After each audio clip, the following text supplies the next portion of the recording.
Hello everyone, in this video I will show you how to fix Asus Expertbook fingerprint not working issue.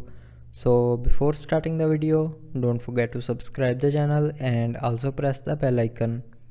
So to fix this issue, follow every step as I am showing you in this video.